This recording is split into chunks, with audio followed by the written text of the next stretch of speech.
একমাত্র ভণ্ড সাংবাদিক বলব। মোর বাড়ি হলো ধলা, শ্বশুরের নাম আলা ভোলা, শাশুড়ির নাম কাঞ্চনমালা, আর মোর স্বামীর নাম হলো কি মুক্তারমালা। ভণ্ডার মধ্যে আবার এত জ্বালার জ্বালা রে।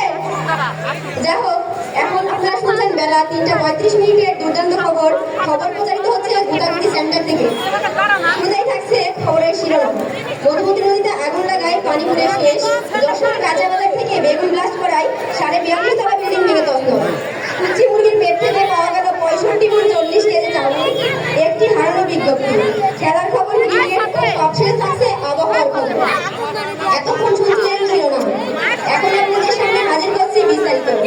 মধুমতি নদীতে আগুন লাগায় পানি পুড়ে শেষ। আমাদের তারকাটা সংবাদদাতা জানিয়েছে, জয়নালের মা বিড়ি খাইয়া বিড়ির বাসা নদীতে ফেলায় নদীতে আগুন লেগে যাওয়ায় আগুন নেভানোর জন্য 1 সের কেরোসিন ও 2 সের পেট্রোল বরাদ্দ করা হয়েছে সরকার। এদিকে জীবন বাঁচানোর দায়ে মাছেরা অবস্থান নিয়েছে সব গাছের মাথায়।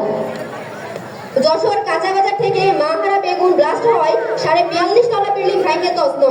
জানা গেছে, কালকে যশোরের একটি কাঁচা বাজার থেকে মেয়ে মানুষের পায়ের চাপে একটি বাহারা বেগুন ব্লাস্ট হয়ে যায়। বেগুনের একটি বিচি 1280 কিলোমিটার বেগে ছুটে যায় 42.5 তলা বিল্ডিং এ, আঘাত হানে। সংবাদে আরো জানা যায়, বাহারা বেগুনের বিচি আঘাতে 42.5 তলার নিচের বিল্ডিং তছনছ হয়ে যায়, কিন্তু কোনো ক্ষতি হয় না। কুচি মুরগির পেট থেকে উদ্ধার করা হলো 65 মণ 40 কেজি চাউল। ওইভাব থেকে চাউলের ভর্তি একটি জাহাজ ঢাকা কমলাপুর স্টেশন দিয়ে আসার সময় হঠাৎ করে উধাও হয়ে যায়। এক্সআরআইয়ের মাধ্যমে জানা যায়, চাউল ভর্তি জাহাজটিকে শুরুতের মা কুচি মুরগি টানতে টানতে নিয়ে যায় তার বাড়ি। গোয়েন্দা বিভাগের একটি বাহিনী জাহাজটিকে উদ্ধার করে শুরুতের মার মুরগির কুটির মধ্যে থেকে, এবং কুচি মুরগির পেট থেকে উদ্ধার করা হয় 65 মণ 40 কেজি চাউল। একটি হারানো বিজ্ঞপ্তি। আজ ঢাকা মহাখালী কাঁচা বাজার থেকে একটি কুত্তার বাচ্চা হারিয়ে গিয়েছে।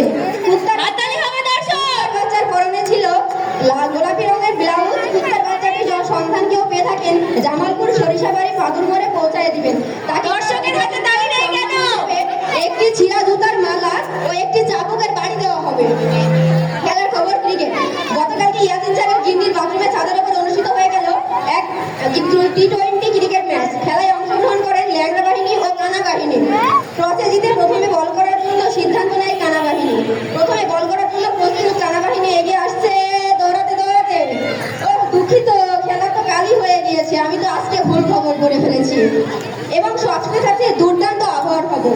আগামীকাল 10 নম্বর হরিণছড়া, খালবিলা, দবিগঞ্জ, বনপাড়া, কাছিকাটি, শিবনগর, আহমদপুর, কাটাখালী, বানারজনী, নাটক, চাঁপাইনবাবগঞ্জ, রাজশাহী, দিনাজপুর, সৈয়দপুর, হাসানীপুর, উলিপুর, সালাদপুর এসব এলাকায় হালকা পাতলা পায়খানা বয়ে যেতে পারে।